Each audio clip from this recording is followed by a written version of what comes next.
yung Babylonia, Lydia, and Egypt. Lydia, at saka Ehipto. Yan po yung tatlong kagat-kagat nila na ribs.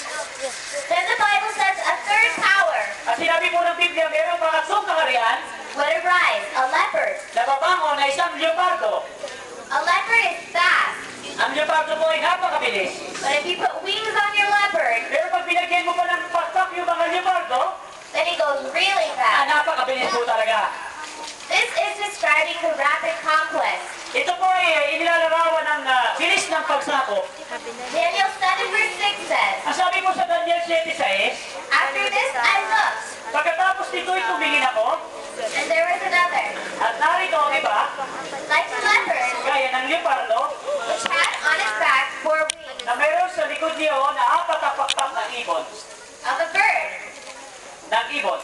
This beast also had 4 heads, Ang hayop na ay mayroon din namang apat na ulo and dominion was given to it. at binigyan siya ng kapangyarihan.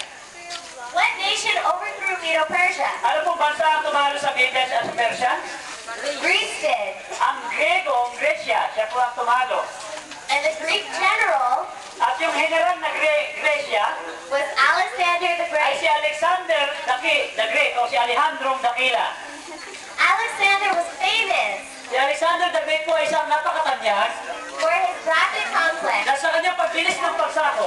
What about the 4 heads? Ano naman sinisipuluhan ng apat na ulo?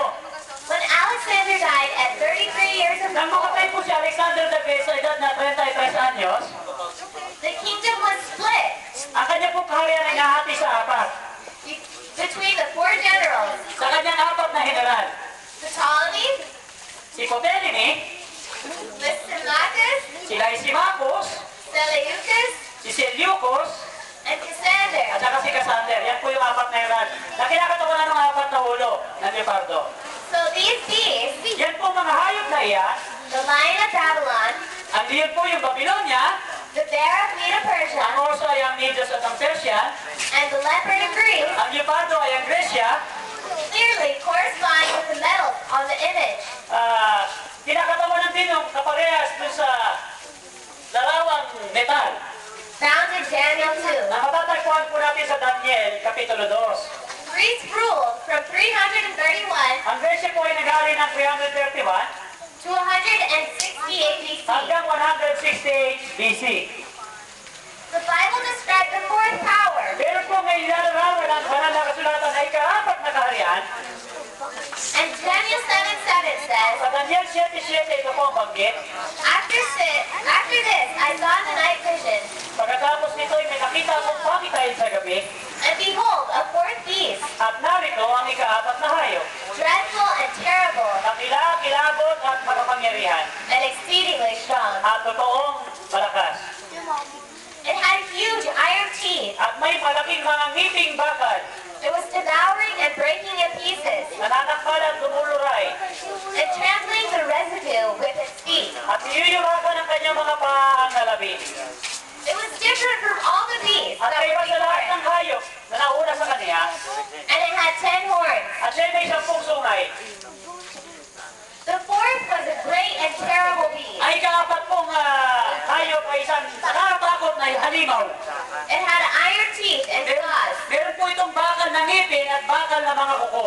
and 10 horns. At meron po siyang 10 sungay. Here the prophecy becomes fascinating. Ito po ang hula ng Biblia ay naging napakaganda. Rome ruled from 168 BC Ang Roma po ay nag-hari ng 168 BC hanggang 476 AD. when the Roman Empire fell apart.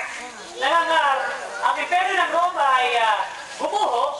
It was divided into 10 kingdoms. Nahati po ito sa 10 kaharian. In Daniel 2, it symbolizes Sa Daniel 2 po, ito yung kinakatawanan. the disintegration of Rome Yung pagsasalo-salo po ng Roma, yung 10 daliri, yung paa. of 10 toes. Ayun, yung 10 daliri po sa paa. In Daniel 7, Sa Daniel 7, the disintegration ang kinakatawanan naman yun, is symbolized by 10 horns. ay yung kanyang 10 sungay. Daniel highlighted this in Daniel 7 verse 24. Iniwanag ito na Daniel sa Daniel 7:24. For the 10 horns are the 10 kings who shall arise from this kingdom. At tungkol sa 10 10 sungay mula sa karyang ito ay 10 hari ang babangon. Rome was overthrown by an empire, Ang Roma po ay hindi natalo ng anumang mga imperyo. and it was divided. Ito po ay nagkawatak-watak. The Bible says Ang sabi po ng Biblia, that Rome would be divided ang Rome ay mahahati o ang Roma ay mahahati-hati. until the second coming. Hanggang sa ikalawang pagparito ng ating Panginoon. So barbarian tribes came down from the north. Doon po sa Ilagay, mga barbarong mga tribo ay inatake po. Modern Europe Ngayon po ang modernong Europa made up the remnants of these ay tribes. binubuo ng mga tribo na ito natitira. All the countries in Western Europe Lahat po ng bansa sa Hilagang Europa have origins in this breakup, ay pinagmulan doon sa pagkakahiwa-hiwalay ng Roma described in Daniel's prophecy. na inilarawan po sa propesiya o sa hula ni Daniel. 3 tribes are particularly interesting. Tatlong tribo ang napaka-interesante They're missing. sapagkat sila ay nawawala. Only 7 still exist. Ang 7 na lang po ang natitira ngayon. The Heruli, the Vandals, and the Ang Ostrogoths. Heroli, Bandas at mga Ostrogoth, The other 3 of the 10 yung 3 doon sa 10 are extinct ay hindi today. na po umiiral sa panahon natin ngayon. Daniel 7:8 says, Sa Daniel 7:8